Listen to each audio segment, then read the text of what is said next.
మనమందరం కలిసి చదువుకుందాం.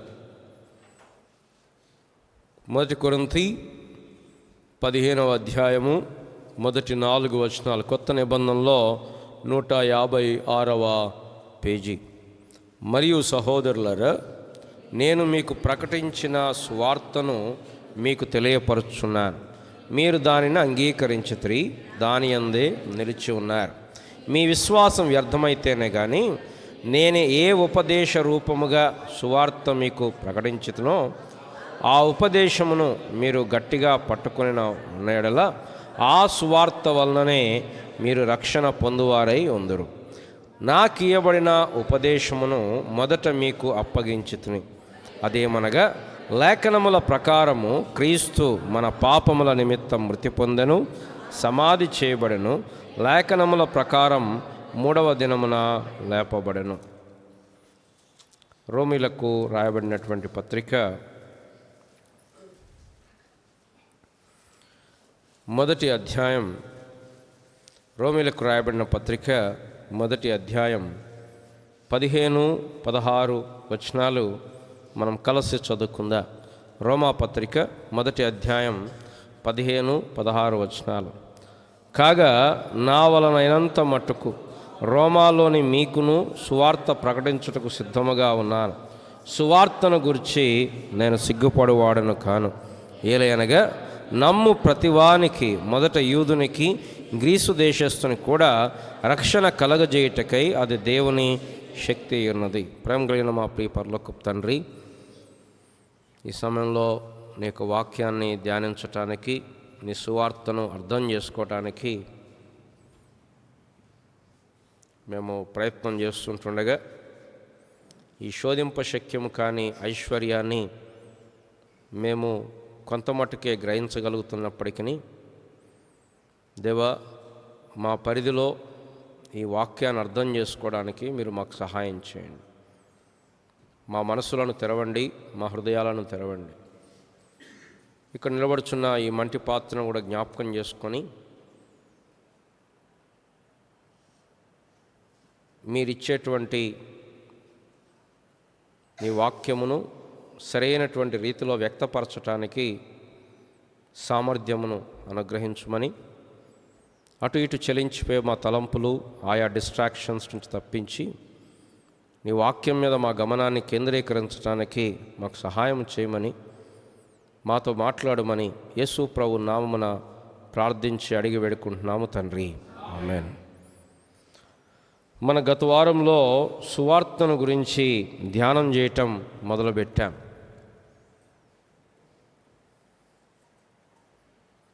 సువార్తను మనం ఎలా అర్థం చేసుకుంటున్నాము అంటే, సువార్త అనేది కేవలం అవిశ్వాసులకు మాత్రమే, రక్షణ పొందిన వారికి సువార్త అవసరం లేదు అనే భావన మనలో బాగా బలపడిపోయింది.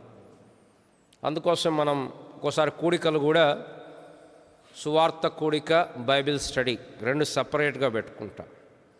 అంటే సువార్త కూడిక అంటే ఇది కేవలం అవిశ్వాసులకి, బైబిల్ స్టడీ అంటే ఇది విశ్వాసులకి అనుకుంటూ ఉంటాం. కొన్నిసార్లు మేము బయటకు వెళ్ళినప్పుడు కూడా మీరు ఏం చెప్తారు, ఇప్పుడు సువార్త చెప్తారా, బైబిల్ స్టడీ చెప్తారా అని అడుగుతుంటారు.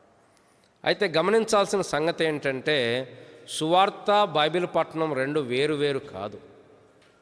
అయితే బైబిల్ పఠనం అనేది కొన్నిసార్లు ఆల్రెడీ వాక్యం తెలిసిన వాళ్ళకి అర్థం కావటానికి సులభమవుతుంది, అవిశ్వాసులకు అంత తొందరగా అర్థం కాదు. అంటే సువార్త అనేది ఒక ఎంట్రీ పాస్ మాత్రమే కాదు. సపోజ్ మనం ఎక్కడికైనా వెళ్తున్నాం అనుకోండి, టికెట్ ఇస్తారు.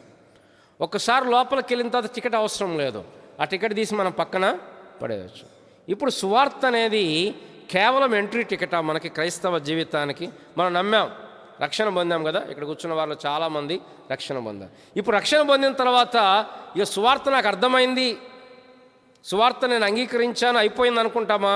అలా అనుకోవటానికి లేదు. పౌలు గారు అంటున్నాడు, సువార్త యందు నిలిచి ఉండి దాన్ని గట్టిగా అంటే సువార్తను పూర్తిగా తెలుసుకోవటం. ఎవరు కూడా సువార్త మొత్తం నాకు వచ్చేసింది, ఇక నేను మళ్ళీ వినాల్సిన పని లేదు అంటానికి లేదు. ఆల్రెడీ నాకు అర్థమైపోయింది సువార్త, కారణం ఏంటంటే సువార్త అనేది మనం ఎలా రక్షణ పొందుతాం మాత్రమే కాదు. సువార్తలో మన రక్షణ మార్గం దాచబడింది. కానీ సువార్త అంటే మనం ఎలా రక్షణ పొందుతాం మాత్రమే కాదు. సువార్త ఎవరితో ఆరంభమవుతుంది అంటే దేవునితో ఆరంభమవుతా ఉంది. దేవుని మహిమ కనబడుతూ ఉంది. పిల్లరా, రెండు విషయాలు అర్థం చేసుకోవడానికి మన జీవితం సరిపోదనిపిస్తుంది. ఒకటి దేవుని గొప్పతనం, రెండవది మన భ్రష్టత్వం. ఈ రెండు మనకు అర్థం కావు. మనకు అర్థమైంది అనుకుంటాం, కానీ అయ్యే అర్థం కాదు. ఒకటి దేవుని గొప్పతనం, దేవుడు ఎంత గొప్పోడో చాలా తెలిసింది అనుకుంటాం. కానీ దేవుడు ఎంత అద్భుతమైన వాడంటే రేపొద్దున మనం పరలోకానికి వెళ్ళిన తర్వాత యుగయుగాలు ఆయనతో ఉన్నా కూడా ఆయనను పూర్తిగా మనం తెలుసుకొని, ఇప్పుడు ఒక ఇద్దరు వ్యక్తులు కలిశారనుకోండి, గంట మాట్లాడుకుంటారు. చాలా రోజులు తిరగబడితే 2 గంటలు మాట్లాడుకుంటారు, 3 గంటలు మాట్లాడుకుంటారు. దాని తర్వాత ఎవరికి వాళ్ళకి ఆకలి అయింది, నిద్ర వస్తుంది, పడుకుంటారు, వెళ్ళిపోతారు. మళ్ళీ కనబడితే మళ్ళీ మాట్లాడుకోరుగా. ఎందుకు? అయిపోయింది. అక్కడికి ఆ వ్యక్తి గురించి తెలుసుకున్నాం, అయిపోయింది. మళ్ళీ రెండోసారి చెప్పాడు అనుకో, సుత్తి కొడుతున్నాడు రా బాబు అనుకుంటా. కానీ దేవుని దగ్గర అది లేదు. దేవుని దగ్గర మీరు సంవత్సరాలు గడిపినా కూడా దేవుడిలో ఎగ్జాస్టింగ్ లేదు. అంటే ఇక అయిపోయింది, దేవుని గురించి తెలుసుకోవడానికి ఏమీ లేదు అంటానికి లేదు. కనుక దేవుని గురించి ఎంత వయసు వచ్చినా ఇంకా మనం నేర్చుకుంటూనే ఉండాలి. రెండవది మనకు అర్థం కాని సంగతి ఏంటంటే మనం ఎంత పాపులం అనే సంగతి. చాలాసార్లు మనం అనుకుంటాం, నేను వాళ్ళకంటే బాగానే ఉన్నాను, వాళ్ళంత పాపం చేయలేదు అనుకుంటూ ఉంటాం. కానీ మన పాప పరిస్థితి ఇది అంటారు, ఉల్లిగడ్డ కనుక పొరలు తీస్తూ ఉంటే వస్తూ ఉంటుందే, దేవుడు అన్నీ ఒక్కసారి తీయడు, ఒక్కొక్క పొర తీస్తూ ఉంటాడు. కాబట్టి ఏ మనుషుడు దీనికి అతీతమేమీ కాదు. దేవుడేదో కృపను బట్టి మనల్ని చుట్టూ కాపుదల వేస్తున్నాడు కదా. అబీమెలెకుతో దేవుడు అంటాడు, నీవు పాపము చేయకుండా నేను నిన్ను అడ్డగించి తిని అంటున్నాడు. ఒకవేళ మనల్ని కానీ దేవుడు కనుక మొత్తం తీసేస్తే మనం పూర్తిగా పడిపోతాం. కనుక ఈ రెండు విషయాలు మనకు అర్థం కావాలి. ఒకటి, దేవుడెంత గొప్పవాడు, అది అర్థమవుతున్న కొద్దీ మనలో దీనత్వం పెరుగుతుంది. రెండవది, మనమెంత పాపులం, ఇది అర్థమవుతున్న కొద్దీ కూడా మనల్ని మనం తగ్గించుకుంటాం. చాలాసార్లు మనం తగ్గించుకోవడానికి కారణం ఏంటి? నేను మంచివాడిని, నాకు జ్ఞానం ఉంది, నాకు గొప్ప ఉంది, నేను ఘనత అనుకోవటం. ఇది మనలో గర్వాన్ని పెంచుతుంది. కనుక సువార్తలో ఈ రెండు మిళితమై ఉన్నాయి. సువార్త దేవుని మహిమను గురించినటువంటి వార్త. సువార్త దేవునితో ఆరంభమవుతుంది. కానీ గత వారంలో మనం చూసాం, దేవుడు ఎవరు అంటే ఆయన ఆత్మ. ఎలాంటి ఆత్మ? ఆయన నిత్యుడైనటువంటి, మార్పు లేనటువంటి, ఆయన జ్ఞానము, ఆయన శక్తి, ఆయన యొక్క మహిమ, ఆయన యొక్క కరుణ, ఆయన కనికరము, ఆయన మంచితనము మనం చూస్తూ వచ్చాం. ప్రియరా, దేవుని గురించి తెలుసుకోవటం ఇది ఒక రోజులో, ఒక జీవిత కాలంలో అయిపోయేది కాదు. ఎఫెసీ పత్రికలో పౌలు గారు రాస్తాడు, 2వ అధ్యాయం 6వ వచనం, క్రీస్తు యేసునందు ఆయన మనకు చేసిన ఉపకారము ద్వారా అత్యధికమైన తన కృపా మహదైశ్వర్యమును రాబోవు యుగములలో, ఇంకా ఇక్కడ కనపరిచింది చాలలేదు, రాబోవు యుగములలో ఆయన కనపరచబోతా ఉన్నాడు. కనుక దేవుని వైపు మనం చూసినప్పుడు దేవుని యొక్క గొప్పతనమును మనము అర్థం చేసుకోవడానికి ప్రయత్నం చేయాలి. ఈ దేవుని వాక్యము యొక్క ఉద్దేశము ఈ లోకపు వార్తల గురించి కాదు. ఉదాహరణకి రేపొద్దున ఏ గవర్నమెంట్ వస్తుంది, లేకపోతే ఎవరు, ఇది గురించి కాదు. వాక్యం యొక్క ఉద్దేశం ఏంటంటే దేవుణ్ణి తెలుసుకోవటం. కానీ గత వారంలో మనం దేవుని గురించినటువంటి సంగతులు చూసినప్పుడు దేవుడు ఆయన ఏమై ఉన్నాడు అంటే ఆయన ఉనికిలోను, జ్ఞానములోను, శక్తిలోను, పరిశుద్ధతలోను, న్యాయములోను, మంచితనములోను, సత్యములోను, అనంతమైన నిత్యమైన మార్పు లేనటువంటి ఆత్మయై ఉన్నాడు. కానీ దేవునిలో ఎక్కడా కూడా ఆయన జ్ఞానము లేనటువంటిది లేదు. కొన్నిసార్లు మనుషులను అంటాం, ఏమంటాం, బుద్ధి లేదు వీళ్ళకంటాం, ఇంత బుద్ధిహీనంగా చేశారు అంటుంటాం. కానీ దేవునిలో అలాంటి పరిస్థితి లేనే లేదు. కారణం ఆయన జ్ఞానము మితి లేనటువంటిది. ఈ సర్వ సృష్టిని చూసినప్పుడు, అసలు మన శరీరాన్ని మనం చూసుకున్నప్పుడు, మన లోపల అవయవాలు ఎలా పనిచేస్తున్నాయో ఒక్కసారి చూస్తే, ఎంతకాలం పనిచేస్తున్నాయో చూస్తే, భూమి, ఆకాశము, సూర్యుడు, చంద్రుడు, నక్షత్రాలు, వర్షము, గాలి, వేడి, ఎండ, ఇవి ఎలా పీరియాడిక్గా జరుగుతున్నాయో చూస్తే మనకేమర్థమవుతుంది? దేవుని జ్ఞానము అర్థమవుతుంది. దేవుని యొక్క శక్తి, ఆయన పరిశుద్ధత, ఆయన న్యాయము, ఆయన మంచితనము, ఆయన యొక్క సత్యము మనకు అర్థమవుతూ ఉంటుంది. అంతేకాదు దేవుడు ఆయన సార్వభౌమాధికారి. పిల్లరా, బైబిల్లో దేవుడు మనకు ఎలా కనపడతాడంటే, దేవుడు ఏ కార్యమునైనా చేశాడు అంటే దాని వెనకాల ఏముంటుందంటే ఆయన మహిమ కొరకు ఆయన చేస్తాడు. ఇది మన జీవితాల్లో నాటుకుపోవాల్సిన సత్యం. దేవుడు ఎవరి కోసమో ఏదో చేయడు. ఆయన తన మహిమ నిమిత్తము మనల్ని సృష్టించాడు. దేవుడు మనల్ని చేసింది ఆయన మహిమ నిమిత్తం. దేవుడు ప్రతి కార్యమును, రండి ఎఫెసీ పత్రిక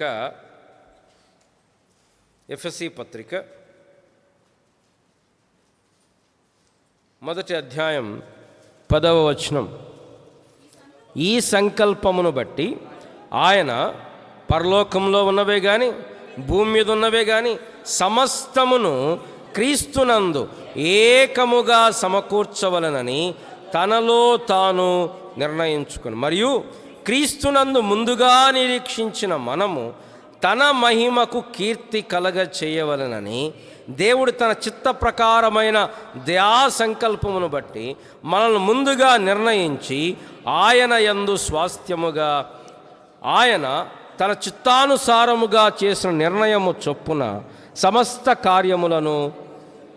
పిల్లరా, దేవుని మహిమ అనేది దేవుని యొక్క ఆబ్జెక్టివ్. అంటే దేవుడు మరి మన కొరకు కార్యం చేయడా? ఆయన అంటాడు, నా మహిమను నేను ఎవ్వనికి ఇచ్చువాడను కాను.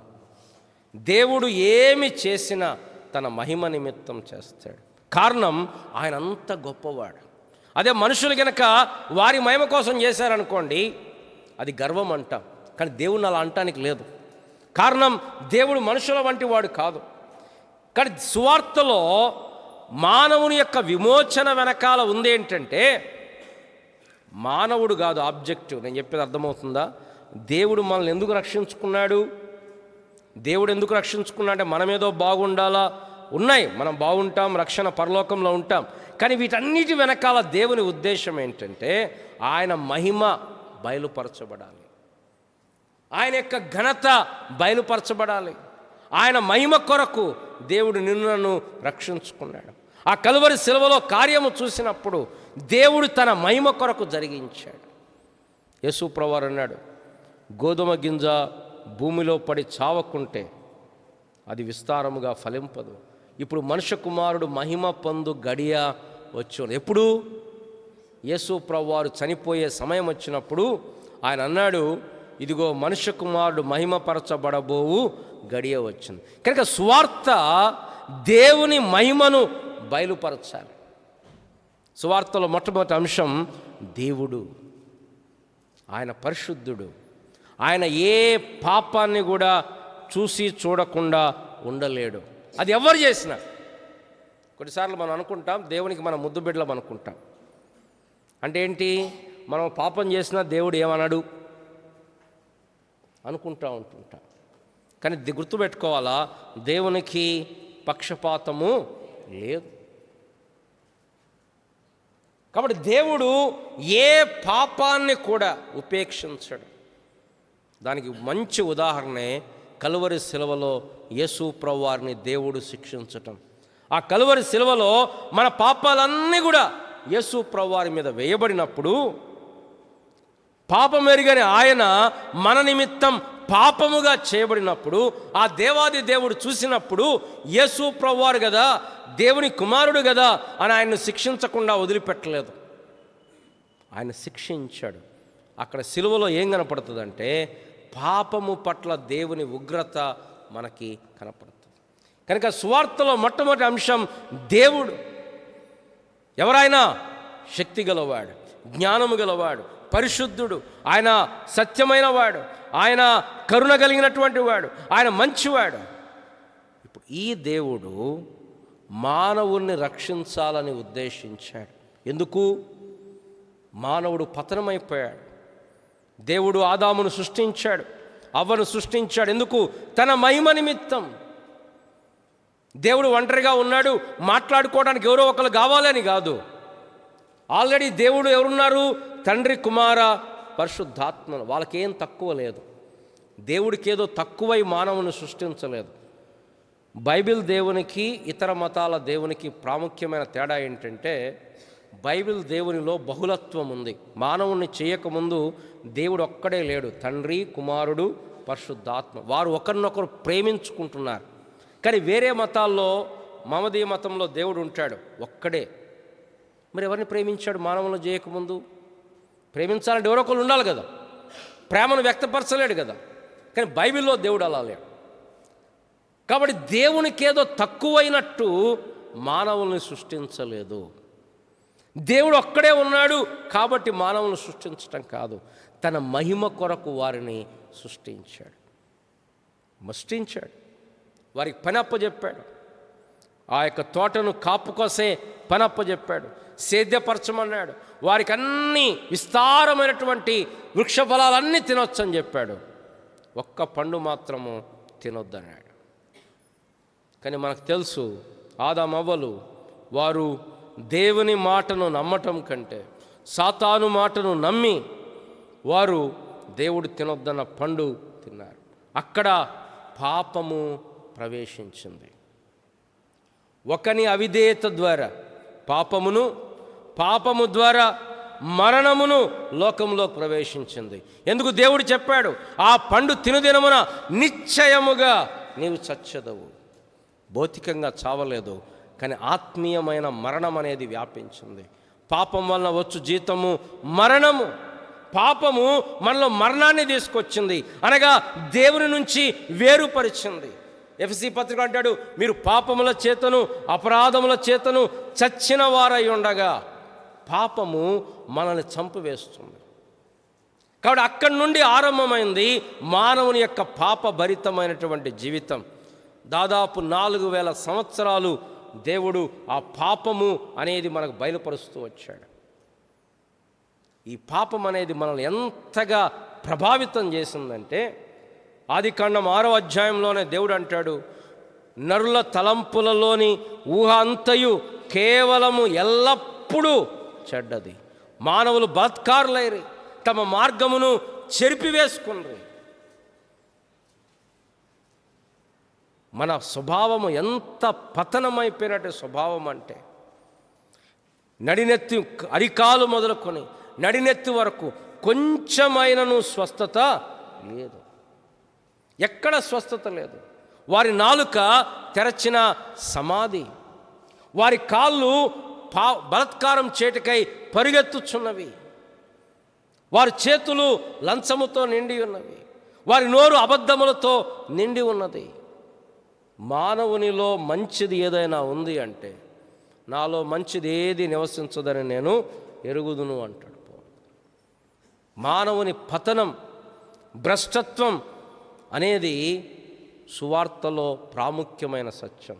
నేటి దినాల సువార్త ఏం చెప్తున్నారు? దేవుడు నిన్ను ప్రేమిస్తున్నాడు. దేవుడు నిన్ను నిజమే, కానీ దేవుడు ఏ స్థితిలో ప్రేమిస్తున్నాడు? నువ్వు మంచోడివి కాదు, ప్రజలకేం కావాలా? నువ్వు మంచోడు అని చెప్పాలా? కానీ బైబిల్ ఏం చెప్తుంది? ఏ భేదము లేదు, అందరూ పాపము చేసి దేవుడు అనుగ్రహించు మహిమను పొందలేకపోతున్నారు. మనం అందరం పాపులం. ఇది సువార్తలు ఎరగాల్సిన సత్యం. నేటి దినాల సువార్త ఏమైపోయింది? నాకు రోగం వచ్చింది, ప్రభు దగ్గరకు వచ్చాను, స్వస్థపరిచాడు, అయిపోయింది. ఇంకా అక్కడ పాపము లేదు, అక్కడ విమోచన లేదు, అక్కడ పాపానికి ప్రాయశ్చిత్తము లేదు. వారి సరైన సువార్త అర్థం కావట్లేదు. సువార్తలో రెండవ భాగం ఏంటంటే మానవుని యొక్క పతనం. ఎంతగా పతనమైపోయాడంటే మానవుడు ఎక్కడా కూడా కొంచెము కూడా మానవునిలో మంచి అనేది లేదు. మార్చుకోవాలనుకున్నా చిరుతపులి తన మచ్చలను కూషు దేశస్థుడు తన రంగును మార్చుకొనగలడు. అలాగైతే రండి, ఇర్మియా గ్రంథం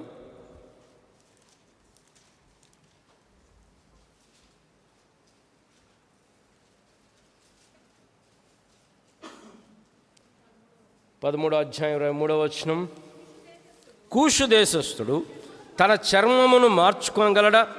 చిరుతపులి తన మచ్చలను మార్చుకొనగలదా? మార్చుకొనగలిగిన ఎడల కీడు చేయటకు అలవాటు పడిన మీరును చాలాసార్లు ఈ రక్షణ సువార్త గురించి మాట్లాడటం బదులు ప్రజలేం మాట్లాడుతున్నారు తెలుసా? నువ్వు తాగటం మానేయాలి, సిగరెట్ తాగటం మానేయాలి, లేకపోతే అబద్ధం చెప్పటం మానేయాలి. మంచిదే, అవన్నీ కూడా మంచిదే, కాదనట్లా. కానీ అవన్నీ కూడా పైన పూతలు. యేసు ప్రభు అట్లా అంటే ఇప్పుడు సిగరెట్ల అలవాట్లు లేనందుకు రక్షణ పొందారనా? తాగుడు అలవాట్లు లేనందుకు రక్షణ పొందారనా? కాదు, వాటితో కాదు. అవి లోపలున్న కొంత వాటికి బయటికి కనపడుతున్నాయి అంతే. కానీ అసలు పాపం ఎక్కడుందంటే హృదయంలో ఉంది. అందుకోసం యేసుప్రభు వారు అన్నాడు, వాళ్ళ చేతులు కడుక్కోవట్లేదంటే, నాయన బయట నుంచి లోపల పోయేది కాదు, లోపల నుంచి బయటకు వచ్చేది నేను అపవిత్రపరచు. కాబట్టి మానవుని పతనం బయట నుంచి లోపలికి రావటం కాదు, లోపల నుంచి ఊరుతుంది. చెడు లోపల ఊరుతుంది. ఎప్పటి నుంచి? పుట్టినప్పటి నుండి. చిన్న పిల్లవాడు సైతం వాడు ఆకలిస్తే అన్నం అడుగుతాడా? ఏడుస్తాడు, కొడతాడు. ఒకవేళ నిజంగా వాడి శక్తే ఉంటే వాడి దెబ్బలకు మనం కింద పడిపోతాం. చిన్నపిల్లలు. మానవుని పతనం ఎంత గొప్పది. అందుకోసమే ఇర్మియా గ్రంథం 2:22 అంటాడు, నీవు క్షారముతో కడుక్కునినను విస్తారమైన సబ్బు రాచుకొనినను నీ దోషము మరకవలే నాకు కనబడుచున్నది. ఈ పాపం అనేది ఇది పైన పూతలతోటి పోయేది కాదు. పాపం అంటే కడుక్కుంటే పోయేది కాదు. పాపం అనేది 4 మంచి మాటలు వినగానే అబ్బా కదా. చాలామంది మోటివేషనల్ స్పీకర్స్ వస్తారు, వాళ్ళు చెప్తారు మీరు ఇలా చేయాలా, అలా చేయాలా, అలా. చాలామంది మోటివేట్ అయిపోతారు కదా. కొంతమంది భోజనాల గురించి చెప్తారు, మీరు తినేదంతా వేస్ట్, ఇది తినాలంటారు. కథ అమ్మటే ఇంట్లో కొనుక్కొచ్చి పెడతారు. చాలామంది మోటివేట్ అయిపోతారు, ఎప్పటితో జిమ్ పోవాలని చెప్పి సంవత్సరం ఫీజు కట్టేస్తారు ముందే. దాని తర్వాత 3 రోజులు కూడా పోలేరు. ఇదంతా ఏంటంటే బయటికి జరిగేటువంటిది. కానీ సువార్త అది బయట జరిగేది కాదు, స్వస్థతలు బయటికి జరిగేవి. సువార్త అనేది లోపల ఈ పతనమైపోయినటువంటి మానవుడు, ఏ వ్యక్తి అయితే పూర్తిగా భ్రష్టు పట్టిపోయాడో వీనిని రక్షణలోకి నడిపించేది దేవుని యొక్క సువార్త. ఏంటా సువార్త అంటే దేవుడు పరిశుద్ధుడు, మనము పాపులు. దీంట్లో ఎవ్వరు మంచి పాపులు చెడ్డ పాపులు లేరు, అందరూ కూడా పాపులే. ఏ వ్యక్తి కూడా పాపములో నేను కొంచెం మంచి పాపిని అంటానికి లేదు. సువార్త ఏంటంటే ఈ దేవాది దేవుడు ఈ పాపిని రక్షించటానికి, వీరిద్దరి మధ్యలో సంధి చేయటానికి ఆ వాక్యమైనటువంటి యేసు ప్రభువారు శరీరధారి అయ్యాడు. ఆయన ఏం చేశాడు అంటే ఈ మానవుడు దేవునితో కలవాలి అంటే, ఈ మానవుడు దేవునితో సరిచేయబడాలి అంటే ఈ మానవుని యొక్క పాపానికి పరిహారము కావాలి. మానవుని యొక్క పాపము శిక్షించబడాలి. మానవుని పాపమునకు ప్రాయశ్చిత్తము చేయబడాలి. ఏం చేస్తే ప్రాయశ్చిత్తం అవుతుంది? అందుకోసమే కదా ఆల్మోస్ట్ అన్ని మతాల్లో ప్రజలు పోయి జుట్టిస్తారు, గుండు చేయించుకుని వస్తారు. ఏంటని? నా జుట్టు నీకు ఇస్తున్నా దేవా. ఏం చేసుకోవాలి ఆయన జుట్టు లేదా విగ్గు చేసుకు పెట్టుకోవడానికి, లేదంటే నదుల్లో పోయి మునగటం, లేదంటే చందా ఇయ్యటం. ఏంటివన్నీ? ఏదో విధంగా నా పాపానికి ప్రాయశ్చిత్తం జరగాల. ఏదో విధంగా కొంతమంది ఉపవాసం ఉండడం, లేకపోతే ఇట్లా పొర్లు దండాలు పెట్టడం, చెప్పులు లేకుండా నడవటం, అంటే ఏదో విధంగా తమ శరీరాన్ని గాయపరచుకోవడం ద్వారా, తమ శరీరాన్ని నలగొట్టుకోవడం ద్వారా మోకాళ్ళ మీద పాకటం, మోకాళ్ళ మీద ఎక్కటం, లేకపోతే పలానా చర్చికో పలానా గుడికో ఇన్ని వారాలు వెళ్ళటం. ఏంటివన్నీ అంటే దేవుని దగ్గర మనం పొందాల్సిన శిక్షను తగ్గించుకోవటానికి మానవుడు పడేటువంటి పాటలు ఇవన్నీ కూడా. ఇంకో మాటలో చెప్పాలంటే దేవుని దగ్గర మార్కులు సంపాదించుకోవటానికి మానవుడు పడేటువంటి పాటలు. కానీ దేవుని దగ్గర ఇవేవి లెక్కలోకి రావు. కారణం ఏంటంటే ఇవేవి కూడా దేవుని స్కేల్లో కొలవగలిగినవి కావు. కారణం, ఇప్పుడు మనం పాకిస్తాన్ పోయి ఎన్ని మంచి పనులు చేస్తే పాకిస్తాన్లో మనల్ని సైన్యంలో చేర్చుకుంటారు? ఎన్ని మంచి పనులు చేస్తే చేర్చుకుంటారు? నువ్వు ఎన్ని మంచి పనులను చేయి, నువ్వు భారతీయుడివి కాబట్టి పాకిస్తాన్ సైన్యంలో నీకు స్థానము లేదు. ఇప్పుడు మనం పాపులంగా ఉండి దేవుని నుంచి వేరై మనం ఎన్ని మంచి పనులు చేసినా దేవుని దగ్గరకు వస్తాం? అసలు అక్కడ కాన్సెప్టే లేదు. అందుకోసం ధర్మశాస్త్ర సంబంధమైన క్రియల ద్వారా ఏ మనుష్యుడు నీతిమంతుడని ఎంచబడడు. మన క్రియల ద్వారా చాలాసార్లు ఇది మనం మర్చిపోతాం. విశ్వాసం మనం కూడా ఏమనుకుంటామంటే, నేను మంచిగా ఉన్నప్పుడు దేవుడు నన్ను ప్రేమించాడు, ఇట్లా చేశాను కాబట్టి దేవుడు ఇలా చేయలేదు. నిజమే, దేవుడు శిక్షిస్తాడు మన పిల్లలం కాబట్టి. కానీ ప్రతి కష్టము దేవుని శిక్ష అనుకోవడానికి ఏమీ లేదు. మన క్రియలను బట్టి కాదు, మన క్రియలను బట్టి దేవుడు మనల్ని ప్రేమించటం ఉండదు. మానవుల నీతి క్రియలన్నీ కూడా మురికి పేలికలు, అవేవి కూడా దేవుని దగ్గర లెక్కలోకి రావు. కనుక దేవుడు ఏం చేశాడు అంటే, దేవుడు తానే శరీరధారి. ఇది ఎప్పుడు జరిగింది? ఆది కాండంలో 3వ అధ్యాయంలో మానవుడు పతనమైపోయినప్పుడు దేవుడు వాగ్దానం చేశాడు, నీ సంతానానికి స్త్రీ సంతానానికి వైరము కలగజేసేది. అక్కడ వాగ్దానం చేయబడింది. కానీ ముందే జగత్ పునాది వేయబడక మునిపే వధించబడిన దేవుని గొర్రె పిల్ల. ఇదేదో మానవుడు పాపం చేసిన తర్వాత అర్రే అనుకోలేదే, ఆదాం పాపం చేశాడు, ఏం చేద్దామని అప్పటికప్పుడు దేవుడు కూర్చొని మీటింగ్ పెట్టుకొని చెప్పింది కాదు. ఇది జగత్ పునాది వేయబడక మునిపే దేవుడు తన కుమారుణ్ణి వధించి తన ప్రజలకు పరిహారము కలగజేశాడు. ఆ దేవుడు 4000 సంవత్సరాలు ఆ పాపము పరిపక్వమై పాపము బయలుపరచబడిన దాకా ఆగి కాలము సంపూర్ణమైనప్పుడు దేవుడు తన కుమారుణ్ణి పంపించాడు. యేసు ప్రభువారు వచ్చింది ఎందుకు అంటే, నీకు నాకు ఆరోగ్యం ఇవ్వటానికైతే కాదు. ఎందుకు ఆరోగ్యం ఇవ్వటానికి డాక్టర్లు ఉన్నారు. ఒకవేళ జ్ఞానం ఇవ్వటానికైతే పుస్తకాలు యూనివర్సిటీలు ఉండేవి. యేసు ప్రభువారు వచ్చింది ఎందుకు అంటే, జీవము కలగటానికి, సమృద్ధి అయిన జీవము కలగడం. ఎందుకు? మనలో జీవము లేదు, యేసు ప్రభువారిలో జీవము ఉంది. ఆ జీవము మనలో వెలుగయింది. యేసు ప్రభువారు శరీరధారి అయి ఆ కలువరి శిలువలో జరిగిందేంటి? మన పాపములన్నీ ఆయన మీద మోపబడ్డాయి. తండ్రి అయిన దేవుడు ఆయన శిక్షించి, అక్కడ యేసు ప్రభువారిని శిక్షిస్తుంది సాతాను కాదు. సాతానుకి అంత అధికారం లేదు. దేవుడు తన కుమారుణ్ణి శిక్షించాడు. యెషయా గ్రంథం 53వ అధ్యాయంలో మనకు కనపడుతుంది. మన అతిక్రమ క్రియలను బట్టి ఆయన గాయపరచబడను, మన దోషములను బట్టి నలగొట్టబడను, మన యొక్క సమాధానార్థమైన శిక్ష ఆయన మీద మోపబడను. పిల్లరా, తన్ను తాను అపరాధ పరిహారార్థ బలి చేయగా అని రాయబడుతుంది. ఆయన నలగొట్టుటకు యెహోవాకు ఇష్టమాయను, అతడు వ్యాధి కలగజేశాడు. యేసు ప్రభువారు చేసినటువంటి కార్యం ఏంటంటే, కలువరి శిలువలో నీ నా పాపాన్ని భరించాడు. నువ్వు నేను మన రక్షణకి కాంట్రిబ్యూషన్ మనది ఏంటి అంటే, మనది ఏం లేదు, జీరో కాంట్రిబ్యూషన్. ఏందయ్యా అంటే, ఒక పాపం చేసి కూర్చున్నాం, పాపులమై కూర్చున్నాం, అదే మన కాంట్రిబ్యూషన్. మన కాంట్రిబ్యూషన్ ఏమైనా ఉందా అంటే, పాపం చేసి కూర్చున్నాం, కాబట్టి రక్షణ అవసరమైంది. అంతమించి అటువైపు నుంచి ఏమీ లేదు. దేవుని స్తోత్రం.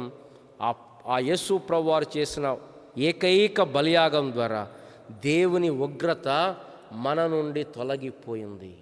ఇప్పుడు దేవుని ఉగ్రత నీ మీద నా మీద లేదు. కొన్నిసార్లు మనం అనుకుంటుంటాం, కష్టాలు వచ్చినప్పుడు, నష్టాలు వచ్చినప్పుడు దేవుని ఉగ్రత ఉందేమో. కొంతమంది భయపడతా ఉంటారు. దేవుని ఉగ్రత ఉంది. దేవుని ఉగ్రత ఎవరి మీద ఉంటుంది? భక్తిహీనుల మీద ఉంటుంది. దేవుని ఉగ్రత అవిధేయుల మీద ఉంటుంది. ఏది? రక్షణ పొందిన వారి మీద కాదు. రక్షణ పొందిన వారు ఏమయ్యారు? దేవుని పిల్లలయ్యారు. దేవుని పిల్లలమైన తర్వాత మళ్ళీ ఉగ్రత లేదు అక్కడ. మళ్ళీ ఉగ్రత ఉంటే మరి యేసు ప్రభువు సిలువెందుకు?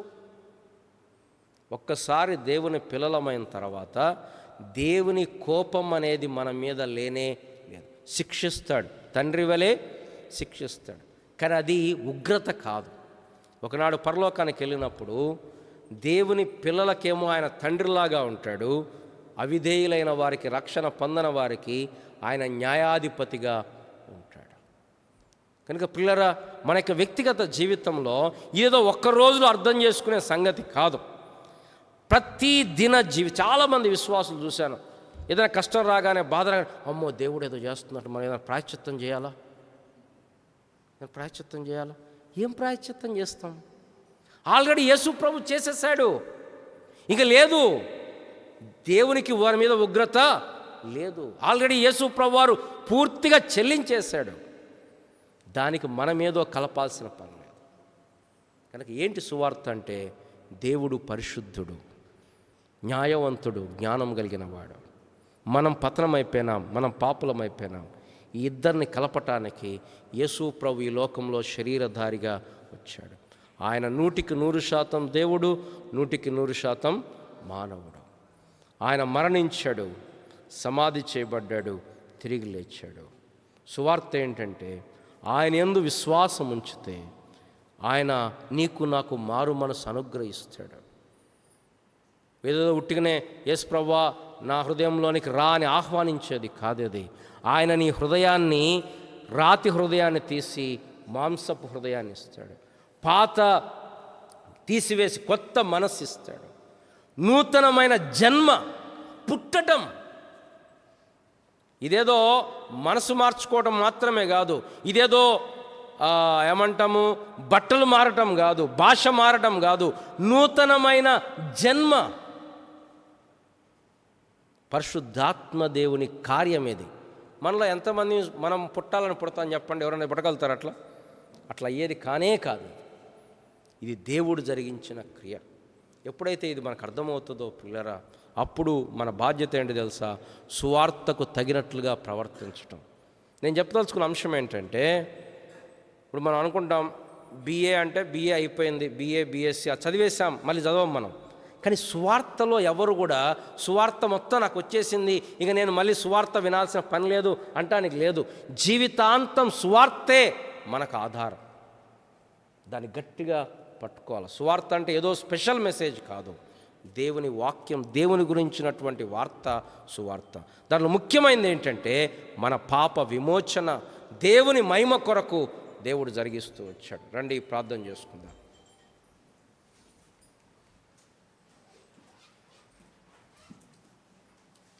ప్రేమ కలిగిన మా ప్రియ పరలోకపు తండ్రి, ఈ యొక్క మధ్యాహ్న కాల సమయంలో సువార్తను గురించినటువంటి సంగతులు మేము తెలుసుకోవడానికి, మేము మరొకసారి జ్ఞాపకం చేసుకోవడానికి మీరు మాకు సహాయం చేశారు. ఇక్కడ కూర్చున్న వారిలో ఇంకెవరు రక్షణ పొందకపోతే, ప్రభువా మారు మనసు పొందకపోతే, వారు ఈ సువార్తను నమ్మునట్లుగా కృప చూపించండి. విశ్వాసులమైన మేము కూడా ఒక్కోసారి సువార్తను వదిలిపెట్టి మా సొంత క్రియలు, మా సొంత శక్తి, మా సొంత భక్తి, వీటి మీద ఆధారపడుతూ ఉంటాం. కారణం ఏంటంటే సువార్తను మర్చిపోతాం, సువార్తను నెగ్లెక్ట్ చేస్తుంటాం. ఇది మేము జీవితాంతం గట్టిగా పట్టుకోవాల్సింది. దీంట్లో మేము నిలబడాలి, దీన్ని మేము గట్టిగా పట్టుకోవాలి, దీన్ని మేము కొనసాగించుకోవాలి. సువార్త నమ్మువారికి రక్షణ కలుగుటకై దేవుని శక్తి, ఈ దేవుని శక్తి మాకు జీవితాంతం అవసరమే ప్రభువా. కనుక మేమెవ్వరం కూడా సువార్త మొత్తం నేను తెలుసుకున్నాను అంటానికి లేదు నాయన. మా జీవితాంతం ఈ సువార్తను గట్టిగా పట్టుకోవడానికి కృప చూపించండి. ఎక్కడా కూడా మానవ సంబంధమైన అతిశయం, మానవ సంబంధమైన క్రియలు, నేను ఇలా చేశాను, నేను అలా చేశాను, నేను ఇలాంటి వాడిని, అలాంటి వాడిని, వీటి నుంచి మమ్మల్ని విడిపించండి. దీనులమై మమ్మల్ని మేము తగ్గించుకొని మేము జీవించడానికి కృప చూపించండి.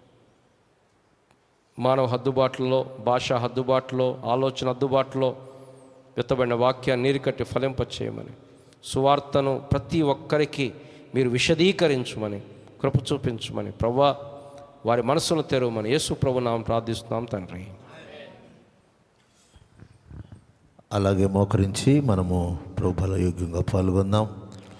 మనము మన హృదయాలను మనం పరీక్షించుకుందాం, పరిశీలన చేసుకుందాం. ప్రభు యొక్క సువార్త యొక్క ప్రకాశాన్ని మన హృదయంలో ప్రజ్వలినట్టుగా ప్రభు సన్నిధిలో మనము పరీక్ష చేసుకొని ప్రభు బలయోగ్యంగా పాల్గొందాం. నేను మీకు అప్పగించిన దాన్ని ప్రభువులను పొందితిని. ప్రభువైన యేసు తన రాత్రి ఒక రొట్టెనెత్తుకొని కృతజ్ఞతాస్తుతులు చెల్లించి దాన్ని విరిచి, ఇది మీ కొరకైన శరీరము, నన్ను జ్ఞాపకం చేసుకుంటూ చేయని చెప్పాను. ఎవరైతే రక్షణ పొందినారో, మారు మనసు పొందినట్టు కుడి చేతిని మీరు చూపించండి. మీ దగ్గరకు వచ్చే పాత్రలో చిన్న రొట్టె ముక్క తీసుకోవాల్సిందిగా మనం చూస్తుంటున్నాం.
ఆ ప్రకారమే భోజనం పిమ్మట ఆయన ఒక పాత్ర ఎత్తుకొని, ఈ పాత్ర నా రక్తం వలన నూతన నిబంధన పాత్ర, నన్ను జ్ఞాపకం చేసుకుంటూ వచ్చాయని చెప్పాను. ఎవరైతే రెట్టిలో పాల్గొన్నారో అటు వారు మరలా మీ కుడి చేతిని చూంచండి. మీ దగ్గరకు వచ్చే పాత్రలో చిన్న చుక్క పుచ్చుకోవాల్సిందిగా మనం చేస్తున్నాం.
మీకు అద్దెంత వరకు మీ కుడి చేతిని చూసండి, మీరు పంపిస్తారు. ప్రింగల్ తండ్రి, ఈ సమయంలో ఈ శరీరము ఈ రక్తంలో సాదృశ్యంగా ఉన్నటువంటి బలలో పాలు పొందిన ప్రియబిడ్డలందరిని బట్టి వందనాలు, స్తోత్రాలు. దేవా, మేమందరము ఒక శరీరముగా, ఒక సంఘముగా, ఒక రొట్టెలోనిది పాలు పొందడం ద్వారా మేమందరము ఏకమై ఉన్నామని, మీ మరణమును ప్రచురించడానికి మీరు ఇచ్చిన ఆధిక్యతను బట్టి వందనాలు, స్తోత్రాలు. ప్రభా, ఇక్కడ ఉన్నటువంటి స్థానిక సంఘము, ప్రభా, జరుగుతున్న పరిచర్య ఆశీర్వాదకరంగా, దీవెనకరంగా చేయండి. ప్రభునందు ఈ ప్రయాసను మీరు ఆశీర్వదించి